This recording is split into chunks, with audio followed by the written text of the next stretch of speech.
Agriculture is back on the political agenda. Political commitment has actually increased.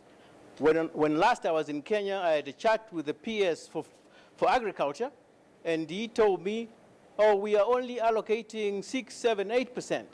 The same day, I had audience with the PS for finance. He said it's more like 13, 14%. I told him, but your colleague just told me this morning it's 6, 7%. He says, that guy doesn't know how to calculate this figure.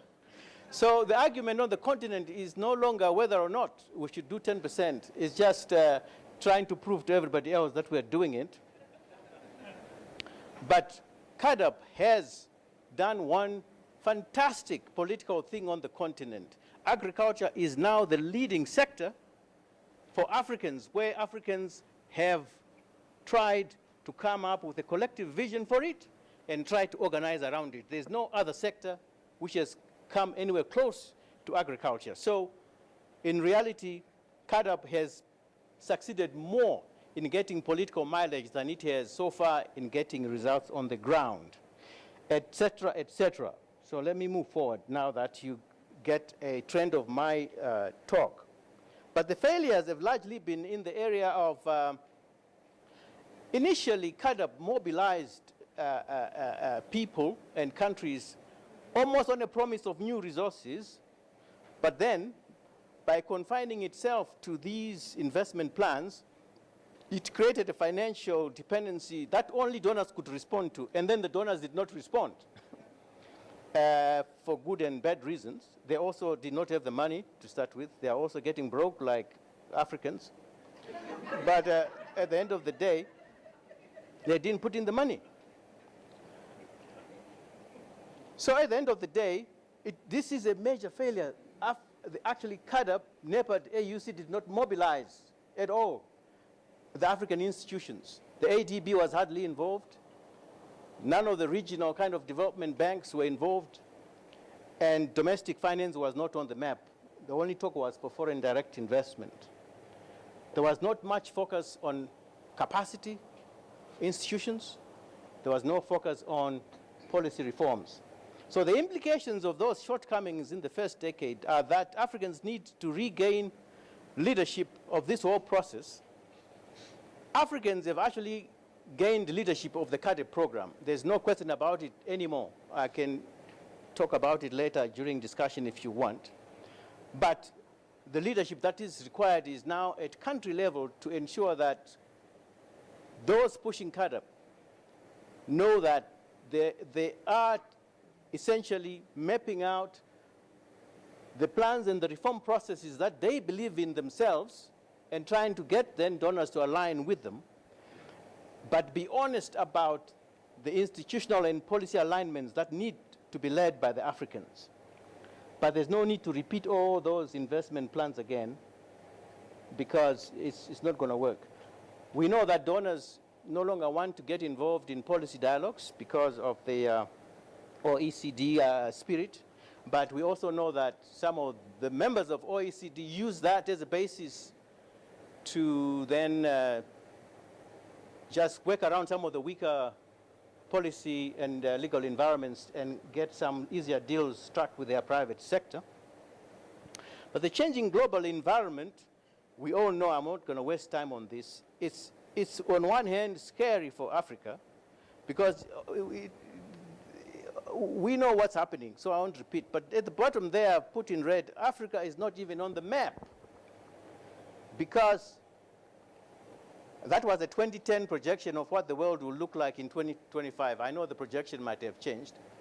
But in 2025, at least half the G10 countries will be non-European or non-American.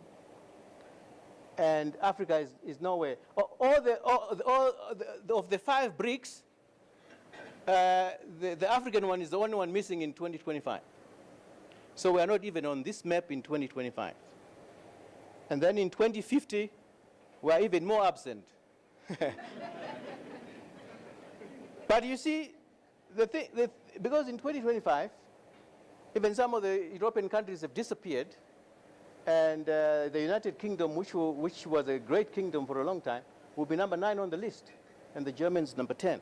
But you see, we come from a world which is today still really unipolar, and in 2025, it will be firmly bipolar with the Chinese and Americans still in command.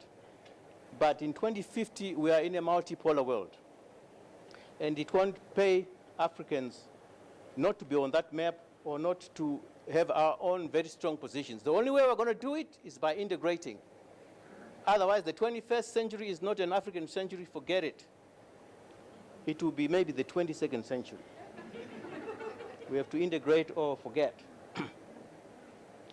So, as we went around consulting the various stakeholders, this is what they told us. There's too much focus on public financing, not enough on private financing. There's too much supply side stuff, not much about how to make markets work. There's weak intersectoral vision, and in most African countries, it's a big shortcoming for agriculture because then it is shortchanged instead of integrating it with other sectors. And there is a big risk of bureaucratization, a lot of talk, very little action.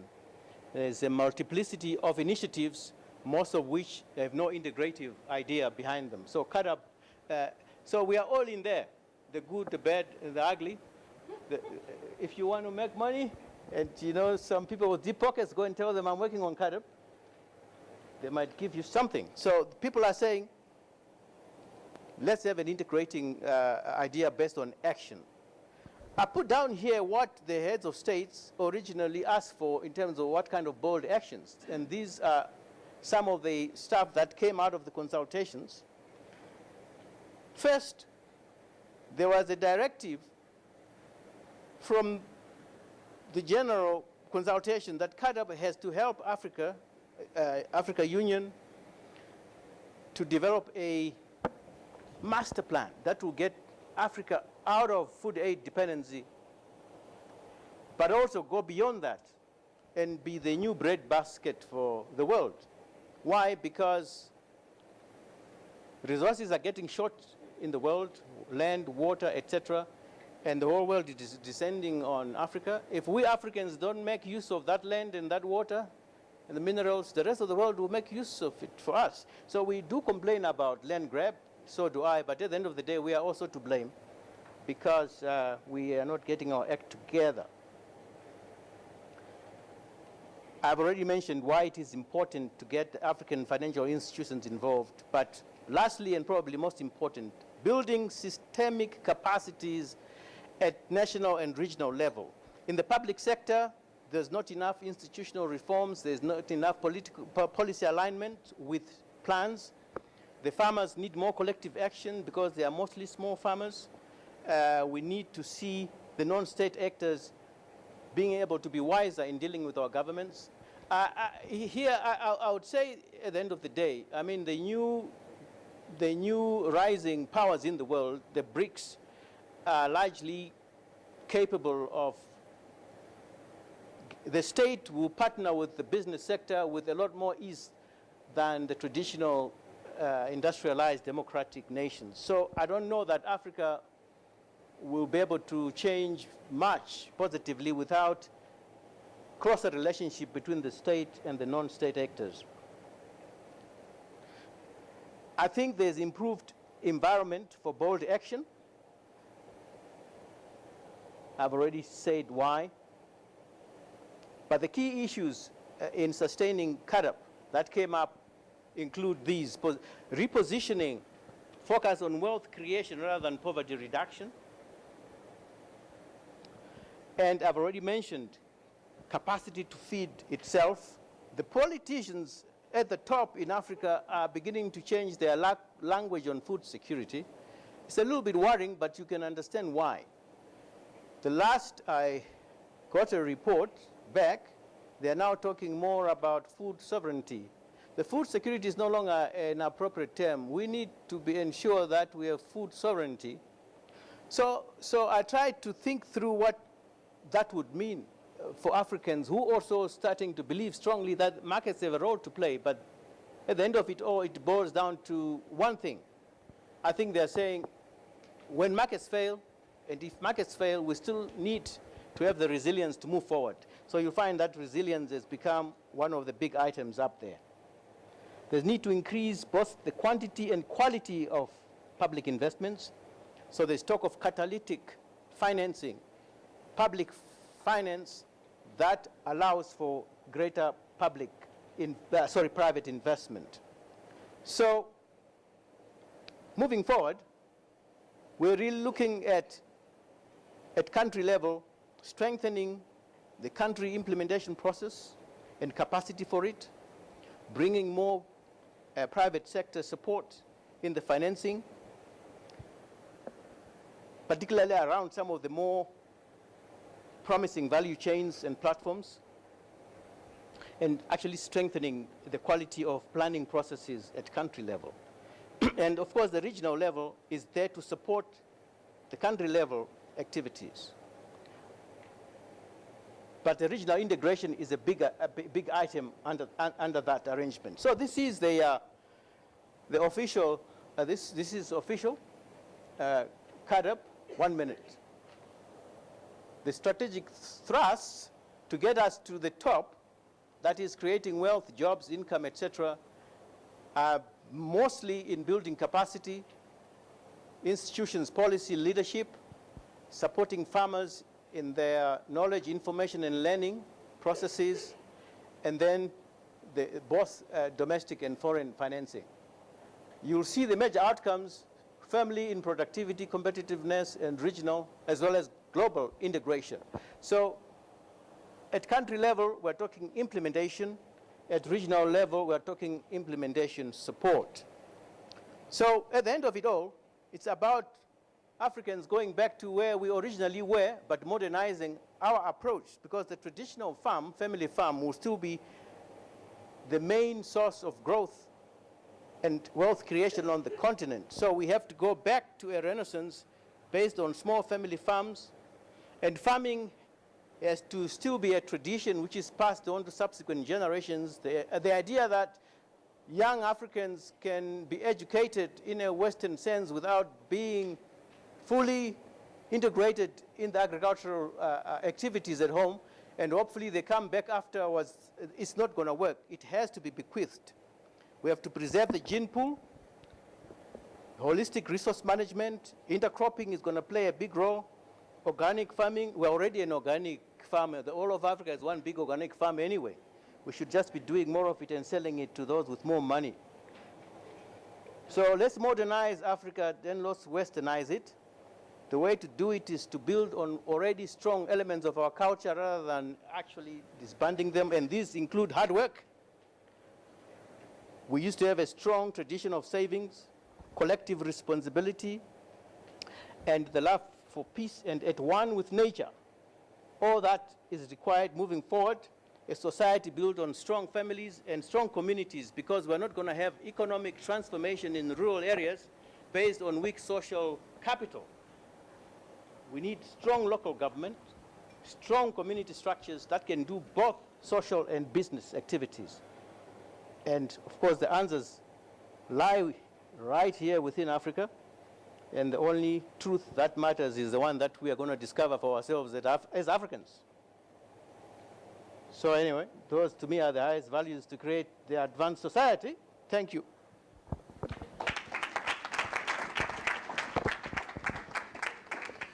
Thank you, Mandi, for that provocation. Actually, in the beginning, I thought you were a prophet of doom. The figures were, but I saw that you came back and gave hope. Thank you, Mandi. We shall have the other three speakers to go ahead right away. Then after the fourth speaker, we shall have interaction. So I'm happy to call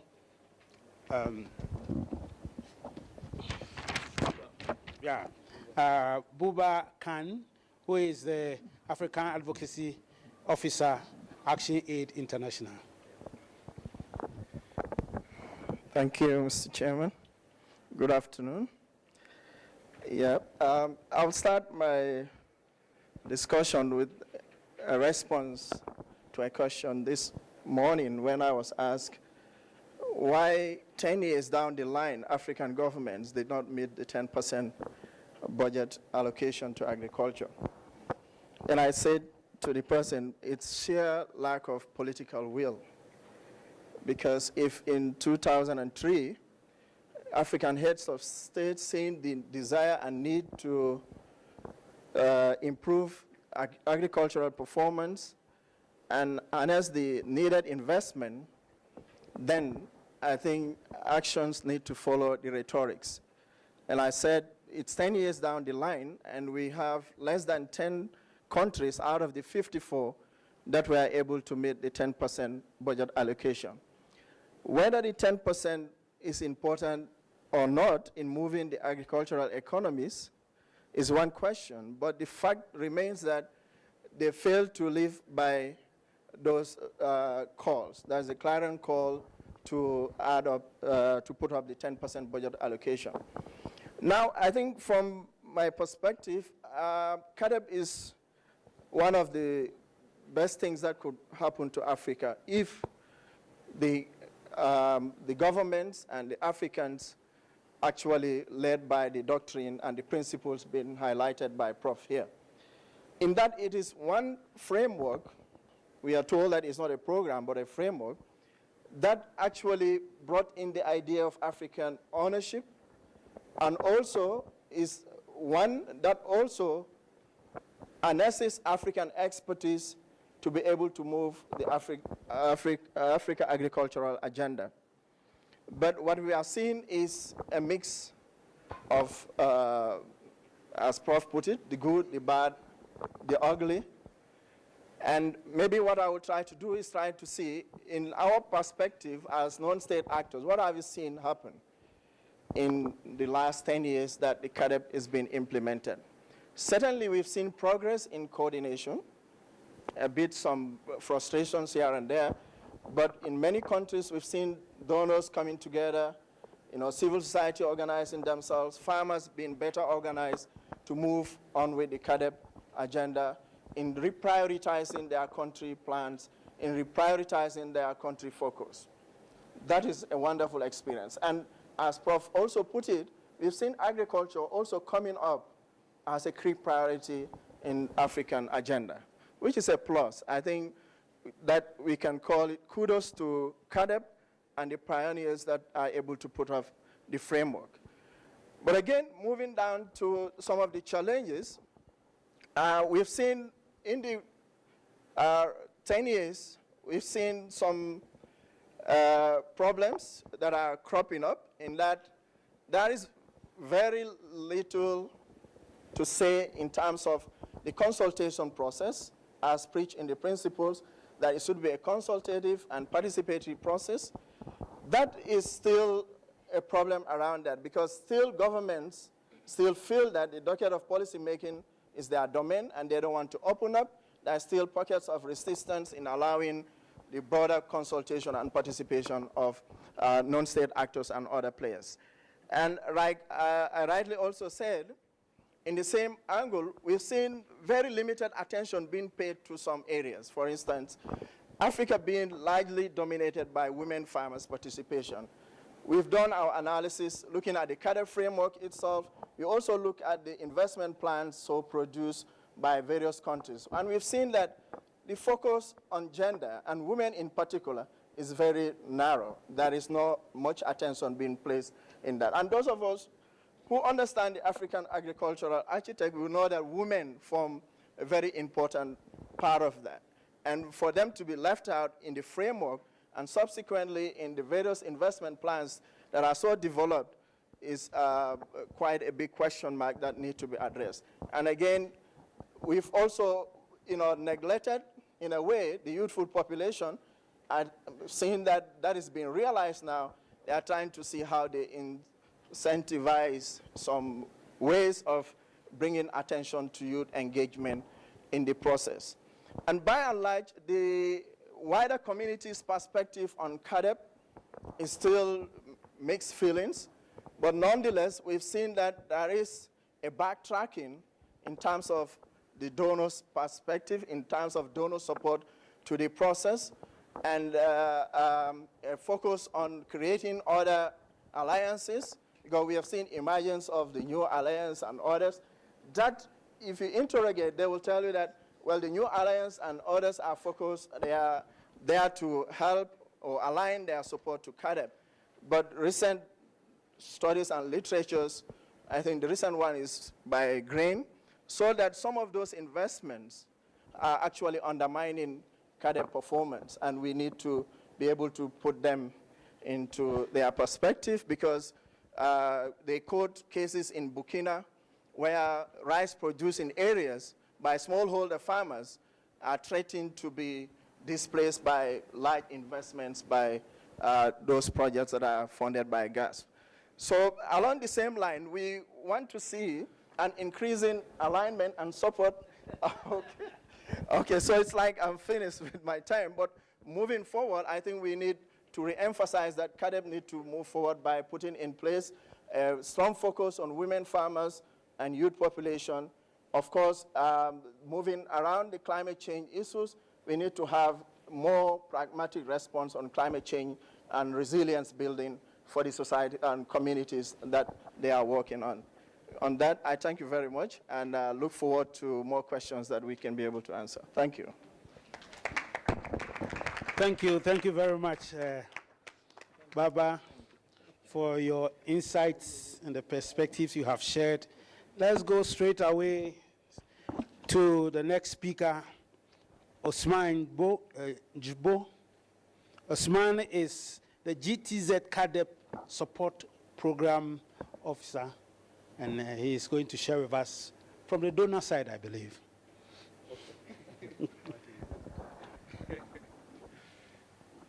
No, you speak to us whatever is on your heart. Okay, thank you very much. Very quickly, but it's always difficult to come after such a prominent speakers and talk about CAADP. But let's say that I'm not going to talk on behalf of donors, because when I joined CAADP in 2009, I was seconded at the NEPAD agency as a GTZ, the former GTZ seconded staff to NEPAD. So I was part of the NEPAD team in charge of implementing the CAADP agenda. So then I will touch a bit of what has been achieved over the past years. And I remember when I joined the NEPAD agency in 2009, we had only one compact which was signed by Rwanda in 2009. From 2003 to 2009, it was only one compact. And then, over the last 4 years, we have currently something like 40 CAADP compact, 27 CAADP investment plan, which are being currently implemented in the countries. And also, as it has been said earlier, the agriculture sector is back on the agenda, because it was declining. The ODA to agriculture was declining in the 90s, and now everybody is talking about agriculture. Even it is not yet sexy, but I think we are trying to make it much more attractive. So now, talking on the challenges, I think one of the major challenges we face with the CAADP implementation, being inside and outside, I will say that the funding was a big issue. The funding, because the whole process was relying heavily on donor support. And we all know that Africa is not lacking resources. Resources is not the issue. The main issue is the governance issue. How to be able, I'm talking about the African leadership, to identify the key priorities for the continent and make the best use of the resources the continent has and put it in the right place so that we can change the livelihood of the majority, the poor of the poor on the ground at grassroots level. This is the main challenge CAADP is facing currently. And this is why I think this study, Sustaining the CAADP Momentum, has been undertaken. and we are looking forward to this transformation to come, because now it's time really for things to happen on the ground, to change the life of the majority of the people. And Prof, you said it very rightly, we have roughly something like 300,000 well-trained young people who are coming out of the universities, but where to employ all this majority? What is the sector which can absorb these young trained professionals? The answer is agriculture, is the rural sector in Africa. So therefore, there is a need to undertake some policy transformation at national level, and also to be able to translate the CAADP framework into something which is adding value to what is happening at country level. We should not see the CAADP framework as a top-down process, but how can we domesticate this process and have it country-owned and led? This is the main challenge. This is where CAADP is going to add value to this transformation process. Okay, I was saying that it's challenging to talk about CAADP in 5 minutes, but so in wrapping quickly, I think talking about the emerging challenges such as climate change, such as this inclusiveness, the role of women in agriculture, I think there are some thoughts which are taking place currently at the NEPAD agency, and I was one of the actors working on this thematic, and I'm looking forward to further discuss some of these points with you. So I thank you very much. Thank you, Ousmane. Thank you for those great insights. The last but not the least speaker this afternoon for our discussion today is Colin Poulton, who is from the School of Oriental and African Studies, UK, and the theme convener, the coordinator for the policy processes. Thanks, Sam. I'll sit if you don't mind. My basis for being on the panel here is that as part of the Future Agriculture's Policy Process theme, as a follow-up to our study on democratization, we've taken the same 8 countries that we looked at in the first phase of our study, and where we were looking at the political incentives for support to agriculture, identifying some were much stronger than others, and we've been looking at how has CAADP interacted with those existing political incentives for investing in agriculture. And I hope in 5 minutes I can make 3 points to get a discussion started. The first one is we have to look at the additionality that CAADP brings. What value can it add in terms of generating stronger political pressure for support to smallholder agriculture, in terms of improving the quality of policy and planning, and including improving the effectiveness of policy implementation.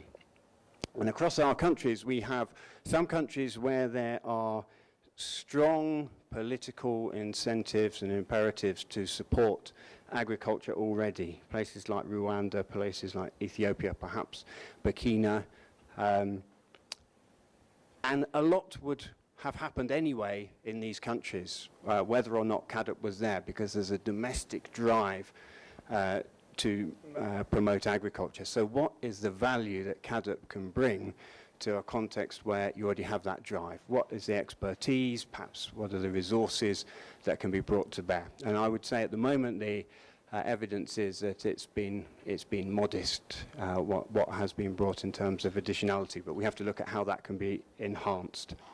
At the other end of the spectrum, you have countries like Mozambique and Kenya and Tanzania, which we would characterize as having really quite weak political incentives to support smallholder agriculture. And the perceptions of my colleagues who've been doing the country studies there is that there's very little that you can attribute to CAADP so far. It's been a sort of rearguard action, perceiving that if we want to keep access to donor resources, we have to have a CAADP compliant plan, so let's go through that process.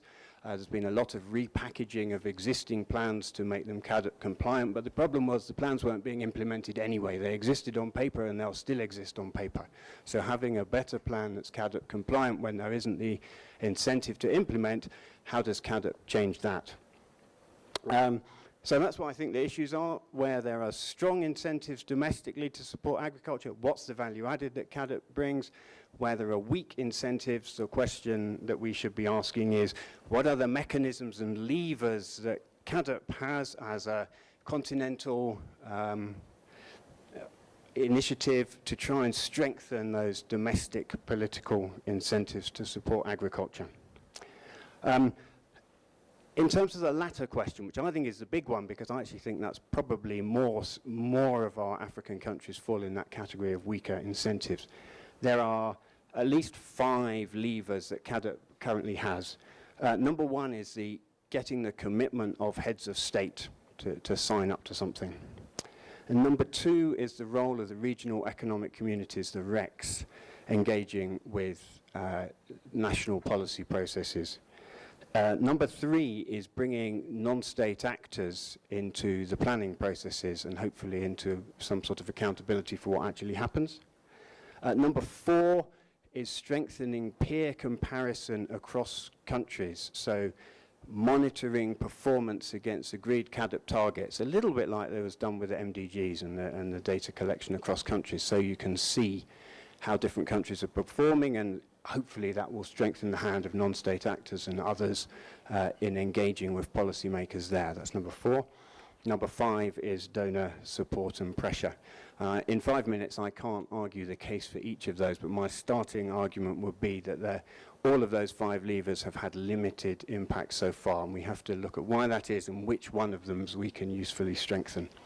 And so my final point is just reiterating something I've already said. In the countries where the political incentives to support smallholder agriculture are weak, the problem is not that we don't have nice plans that look okay on paper, the problem is that they're not implemented. And actually a lot of CAADP effort so far has been front-loaded onto the development of good plans. We need to think a lot more about how we shift the emphasis of CAADP onto monitoring implementation and putting pressure for better implementation. Thank you. Thank you very much, Colin. That was quick but insightful. We have pretty 30 minutes for discussion, and the presenters have done very well to keep to time, so we now can speak and interact for about 30 minutes. So I won't proceed to try and summarize anything right now, but I will be happy to call you to ask any questions that you may have. Yes.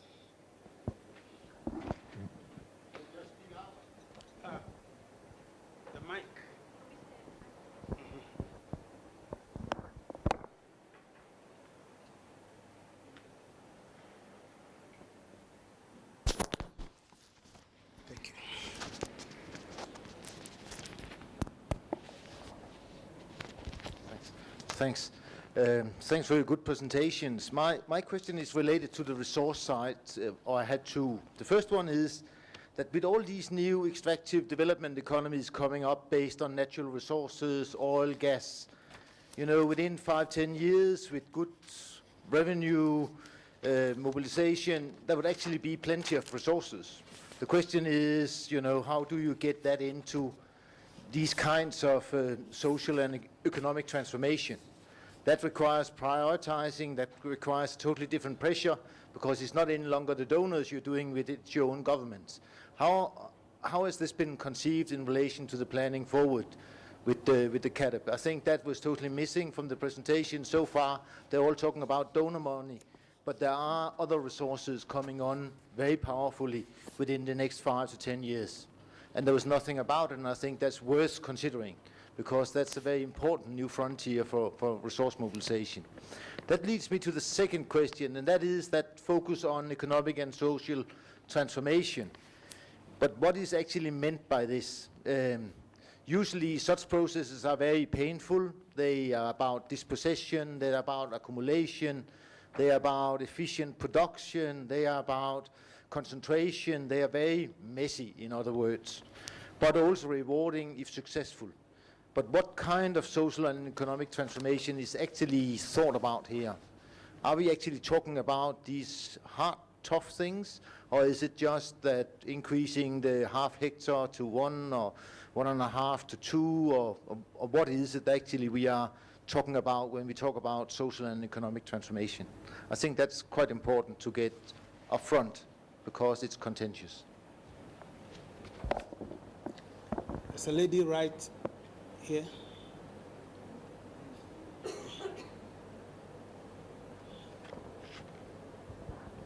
Yeah, Regina Birner, University of Hohenheim. Thanks for very interesting presentations. A question to Colin. You talked about the political incentives to support agriculture. Can you explain a bit more how you identify or measure these incentives and which factors constitute them? Is there a certain theory behind that? Thanks. Yes.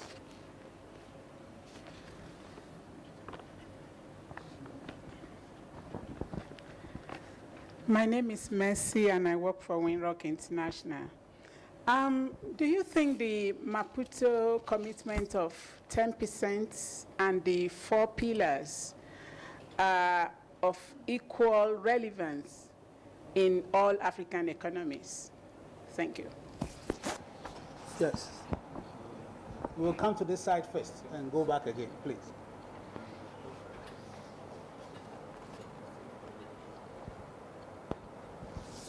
Thank you very much. I just would like to comment on 2 of the challenges Professor Rukuni had presented. The one was, for the future, it was to concentrate on small family farms.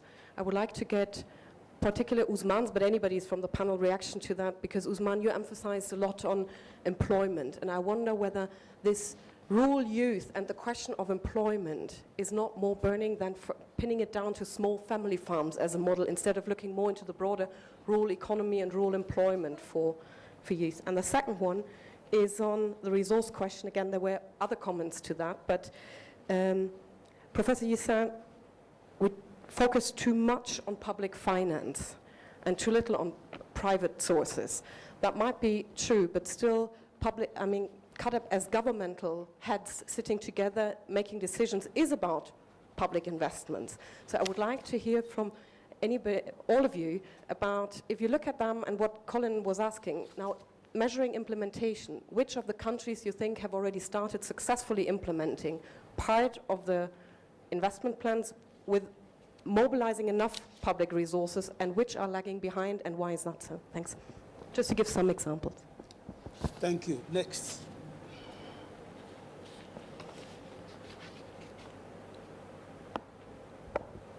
Per Pinstrup Anderson, Cornell University. I understand that nutrition impact of agricultural strategies is now being explicitly incorporated in the assessments of CAADP. Could somebody on the panel explain a bit how that's going to work? I used to be chairman of the advisory committee of GASP, and we managed during my tenure to suggest that there should be an explicit link from the proposals submitted to GASP to nutrition, and I'd like to hear what CAADP is doing in this regard.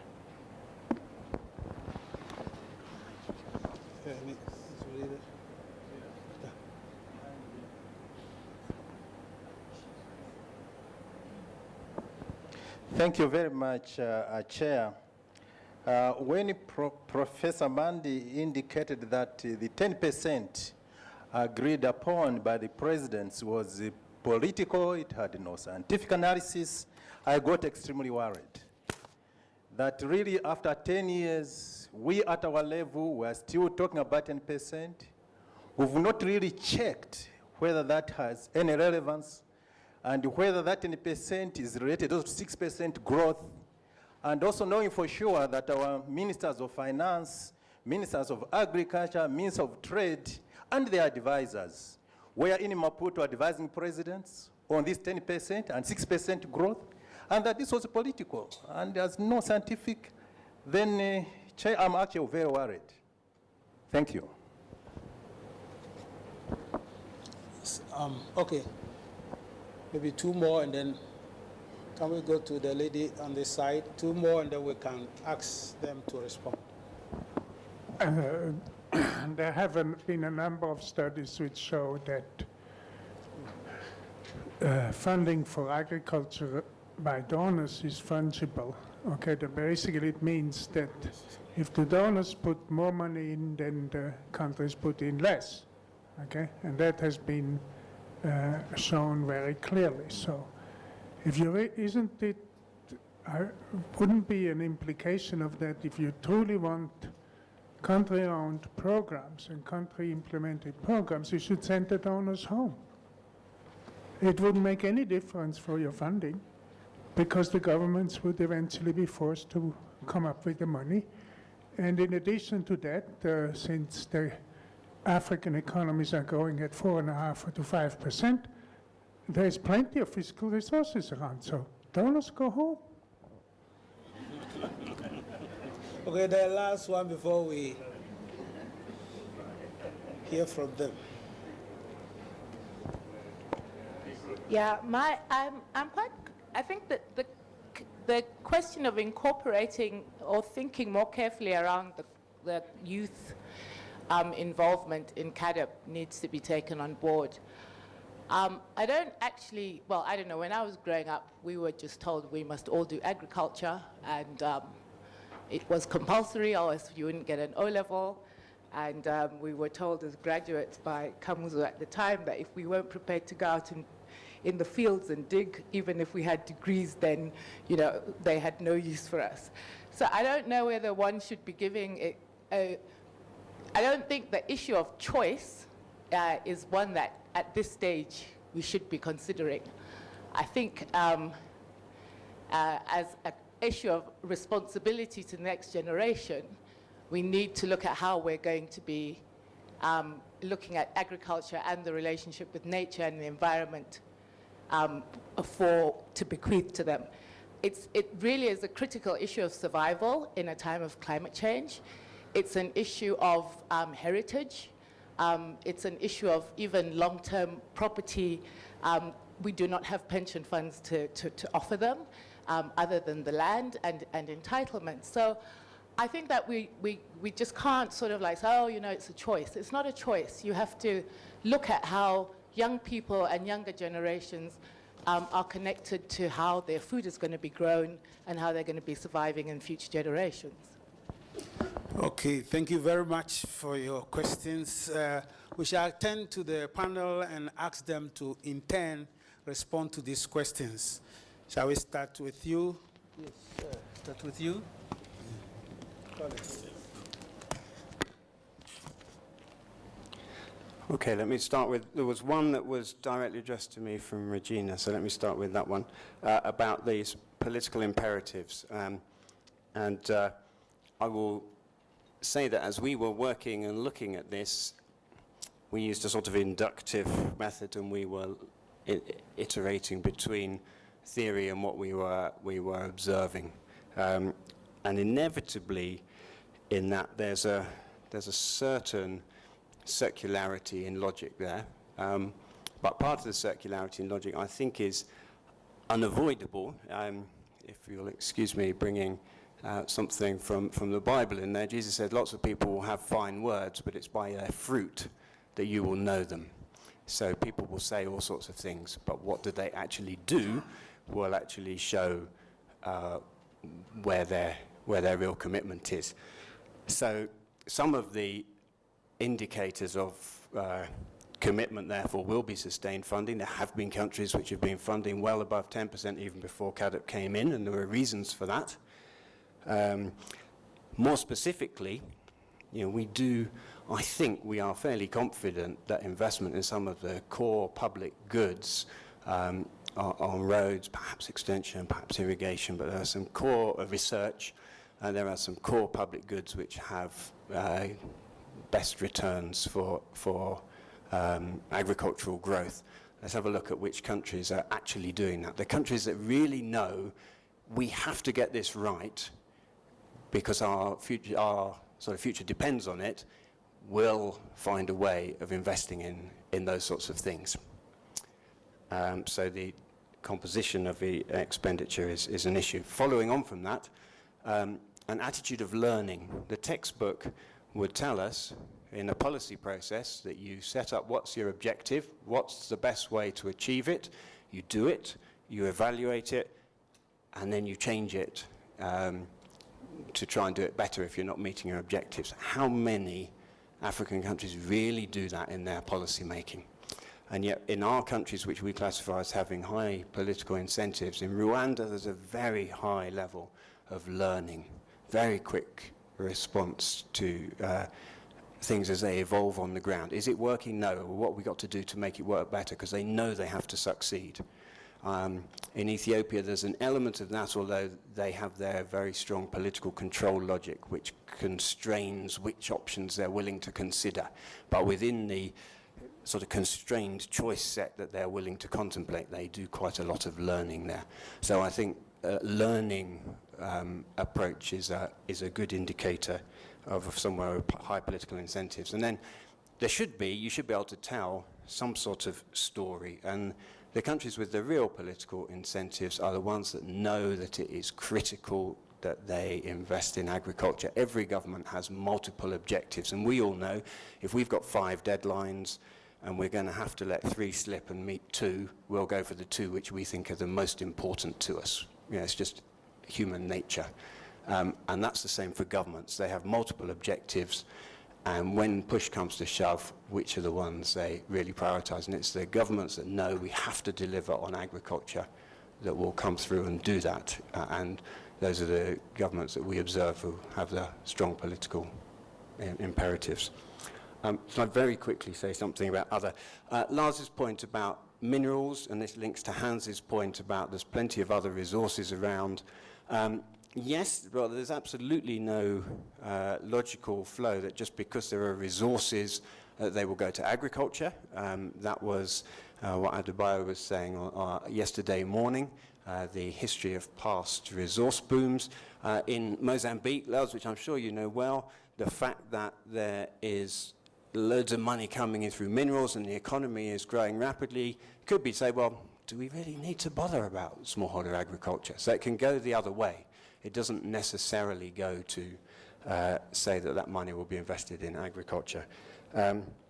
Hans, I think that's partly a response to your question as well.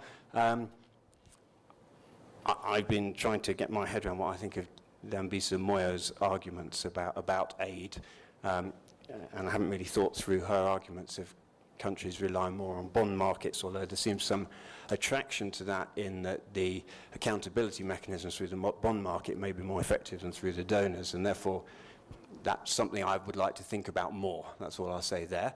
And if that can be coupled with some sort of consensus on a sort of ceiling of what proportion of aid should be around, ActionAid have done lots on aid dependence, but on a sort of what's our sort of maximum volume or share of revenue on expenditure that should be from aid, I think that could be quite helpful. And if you want to go above that, then it should be some sort of competitively funded regional mechanism rather than the current way of delivering aid.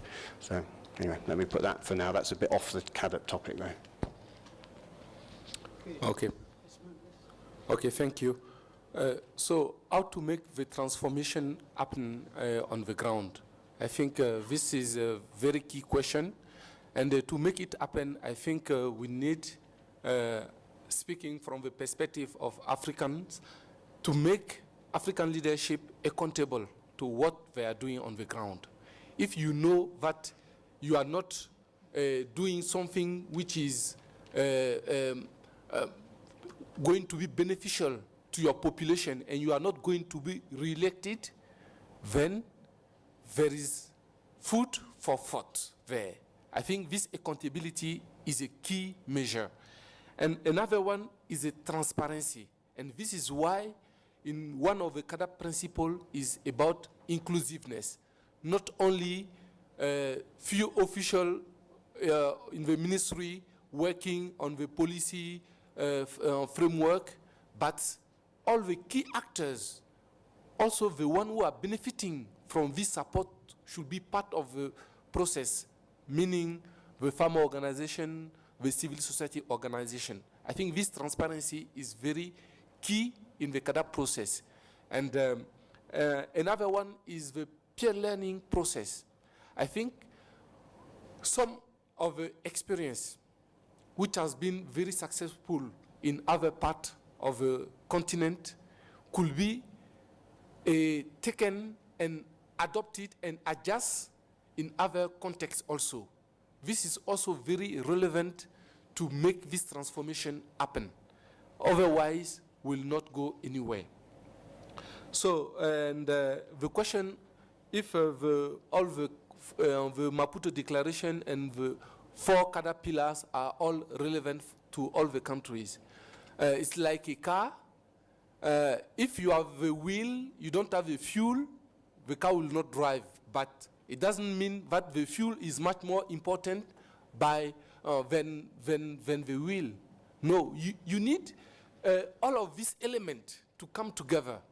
And these are basic, primary need to make the car moving forward.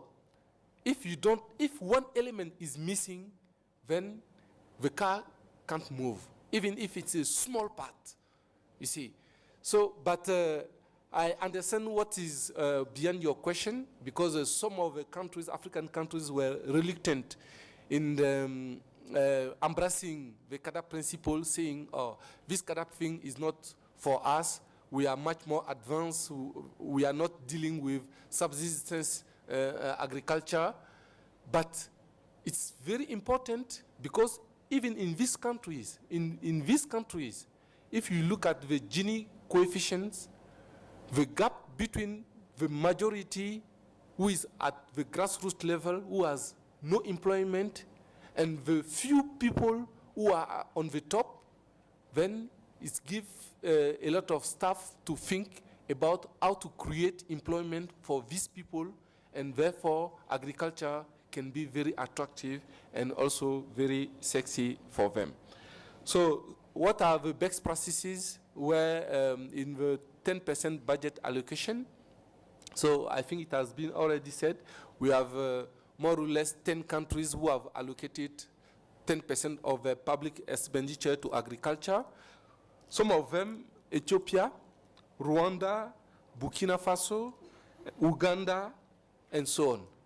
But the issue is not only the quantity.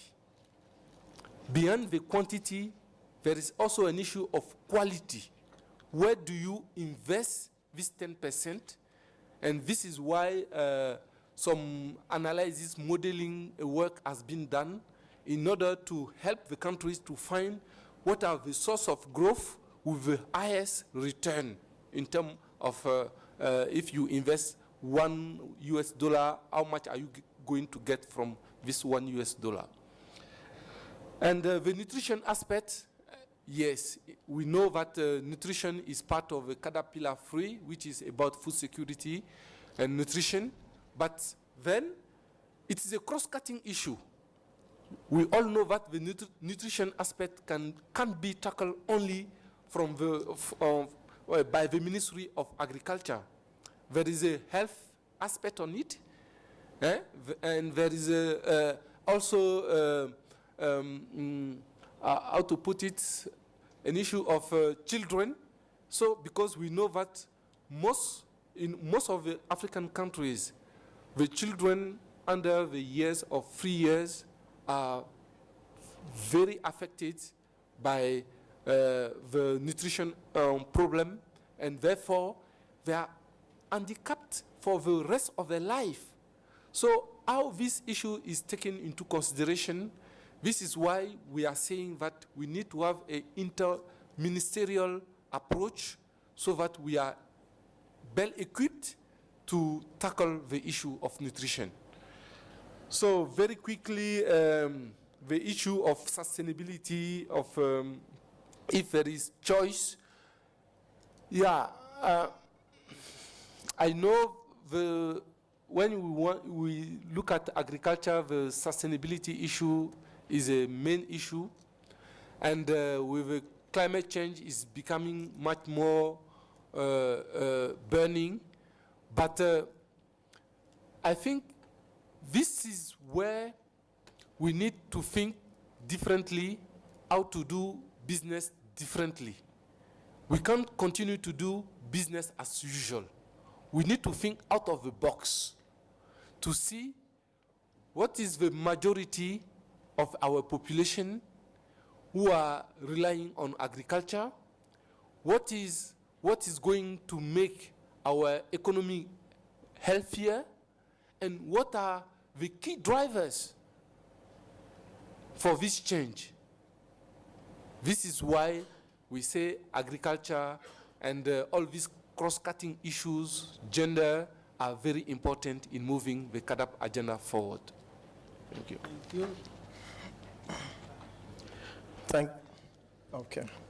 Thank you.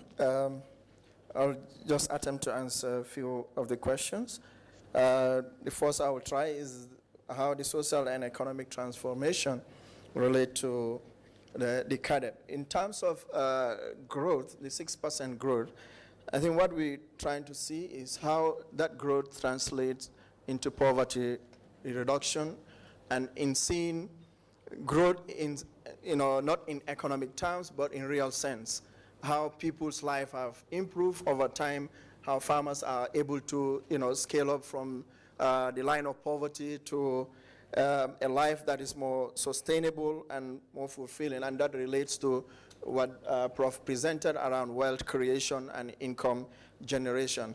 How we go do that, there is a lot of phases around poverty eradication. We need to take the approach of the multidimensional approach, looking at how that issue could be tackled. But over and above, I think if we give agriculture the seriousness that it deserves in Africa, we should be able to see that transformation that we all desire. In terms of 10% budget allocation and smallholder farmers, where is the divide between the smallholder farmer and the big commercial farmer? Looking at African agriculture, I think the majority of our farmers are smallholders. So I don't see where you can develop a framework or a program that would target, not these ones, but the large-scale farmers. I think the two can be cut in two. You can have two-pronged approach where you target smallholder farmers as the ones producing food, as the one that you need to be able to build their capacities, to be able to take care of the market, to be able to access market, and also improve their production and productivity.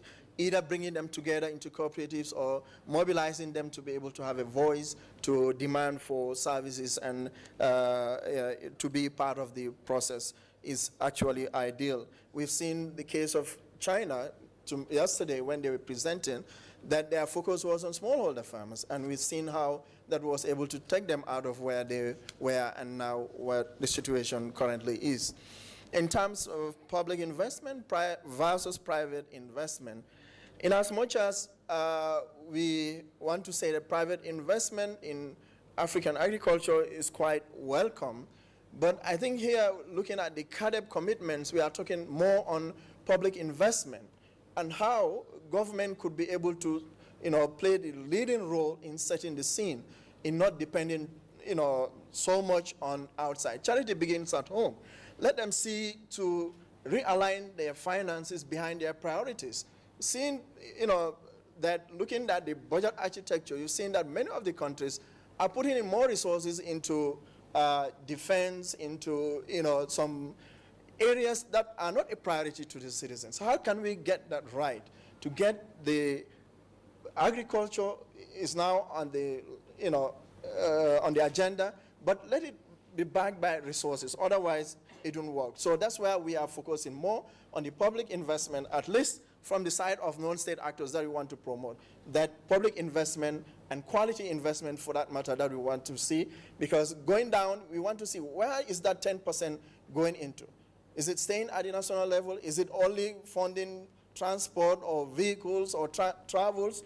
Or is it actually benefiting the smallholder farmer that is actually meant for? So that's why both quantity and quality need to be put into perspective. Which countries are doing well? I think Ousmane highlighted the 10 or so countries that are able to meet the 10% budget allocation. But it doesn't stop at only meeting that allocation. It has much more to do with what is happening on the ground. A country, could be spending 10%, but very little is happening on the ground. You cannot even see the impact of that 10% being allocated to the agriculture. So that's why monitoring the quality assurance is quite helpful in getting them understand that it's not the figures that matters, but actually what goes down in there. Nutrition, I think, to be candid enough, that there is still a gap. Nutrition is not well articulated into the CAADP framework. In as much as the cross-cutting issue, I think that needs to come out very clearly, into the framework so that we can have strategies on how we are able to draw that. The 10%, whether it's scientific or not, I think over these years, I'm just hearing that it's not been scientific. But what I used to, say is that there is a correlation between the 6% growth and the 10% budget allocation. Whether that is founded or not, I think Prof. had to prove me right. But that's what I used to believe, that, because I was involved in the development of national investment plans. And we go through a lot of this modeling exercise and building on various scenarios on what growth, could be attributed to the percentage allocation of the budgets. So I used to think that that is actually part of the broader framework where they drive the 6% growth to the 10% budget allocation. But you can prove me right, Prof, or wrong. Youth as a responsibility, I think Nancy's point is valid. We need to have a deliberate effort to be able to get them involved. Otherwise, in the near future, they will have no food. Thank you. Thank you. Thanks, Chairman. Thanks, Sam. I've grouped the questions into three. The ones around the public investments, there was a question around the new economies, how we can get some of those funds into agriculture, the focus on 10%, which Buba has covered, and so on. For those, I'm going to just tell you one story, and hopefully the story will answer your questions. Last year, as actually Ousmane's organization, GIZ, supports the implementation of CAADP in Botswana. And as your team was going out there to do the usual with the country team, there was arranged a side meeting, which was going to be a day with the permanent secretaries to go into, what needs to happen multi-sectorally to support agriculture.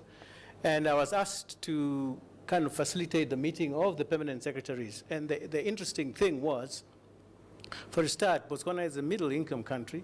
And for a long time, they never really focused on CAADP.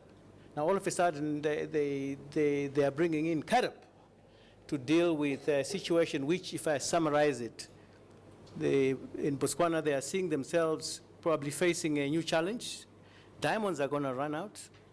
The beef sector is not doing as well as it used to.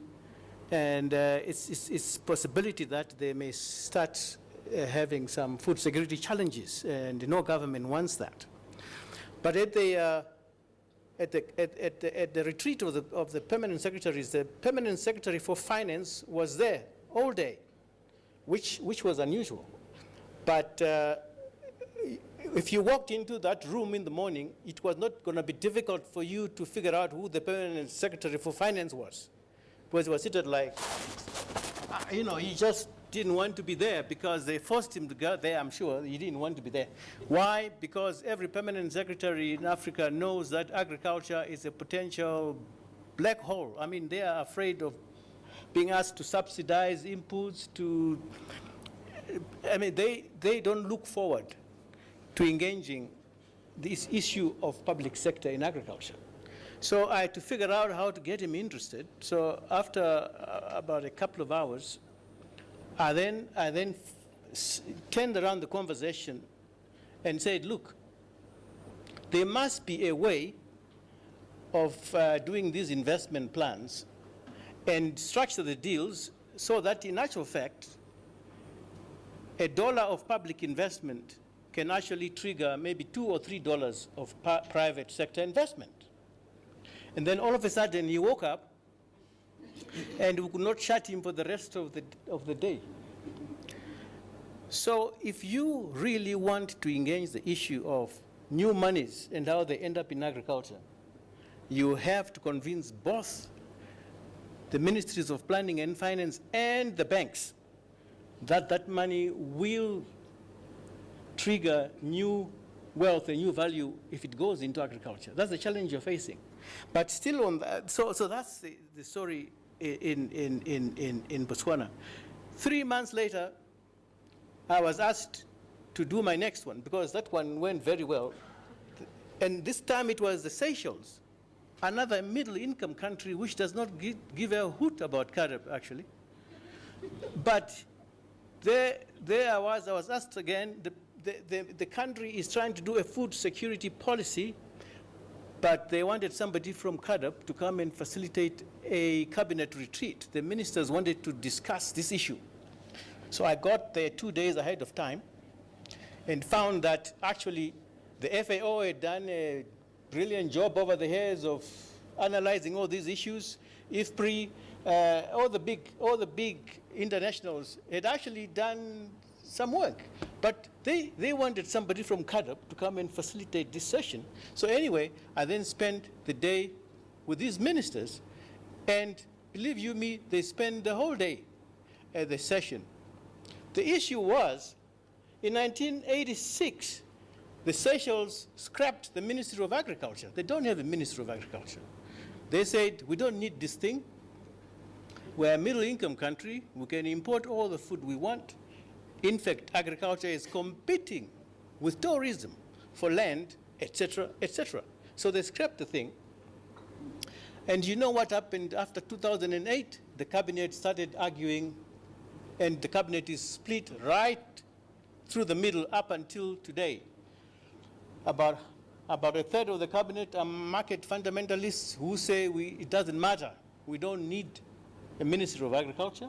We don't need to produce any of our own food. The market shall provide. Even if the Brazilians produce a chicken with one leg, we still. But anyway, then you have the ones who are on the other extreme, another third, who are basically saying, it's not right. We are destroying our culture. You know, in the hotels, we cook the foreign chicken to our tourists, but at home we cook the Seychelles chicken, and et cetera, et cetera.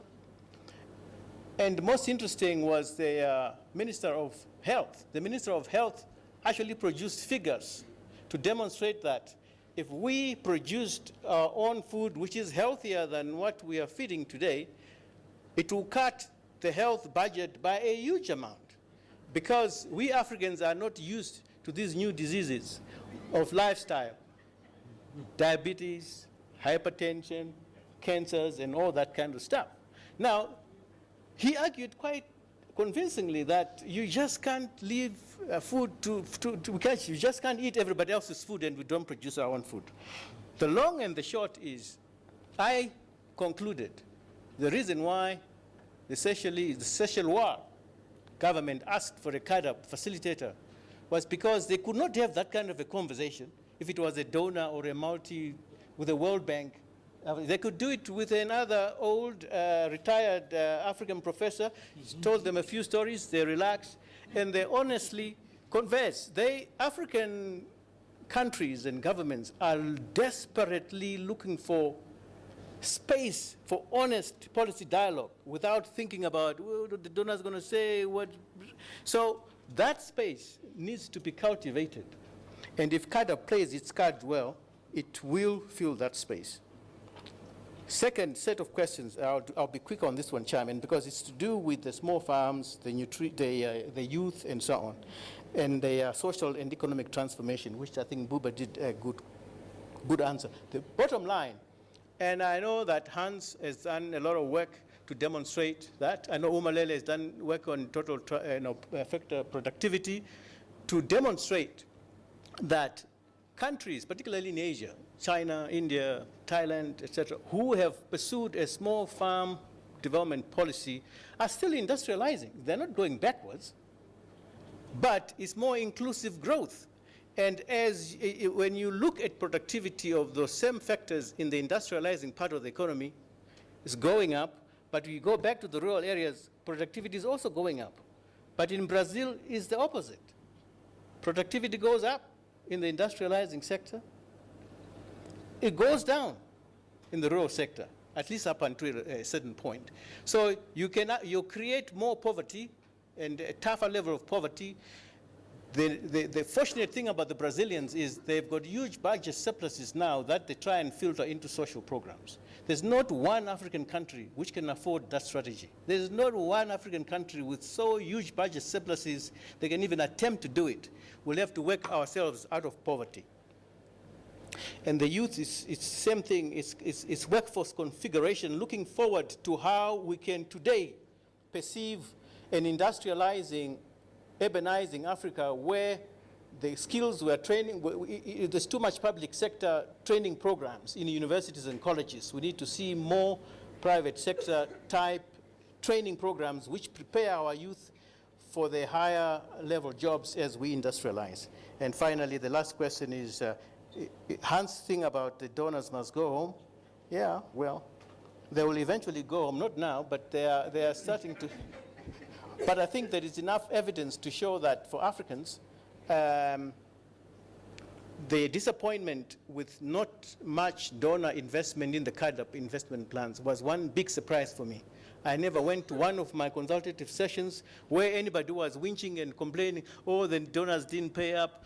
The Africans, I think, for me, it was my first time to realize they actually, no, this is fine. I mean, it's their money after all, and they may not even have it. And everyone has got their own problems. It's about time that we started looking after ourselves. And for sure, there's nothing to say smallholder farms cannot be productive. There are no economies of scale in agriculture at the end of the day. It's what investments take place to make a type of agriculture productive, whether it's small or large.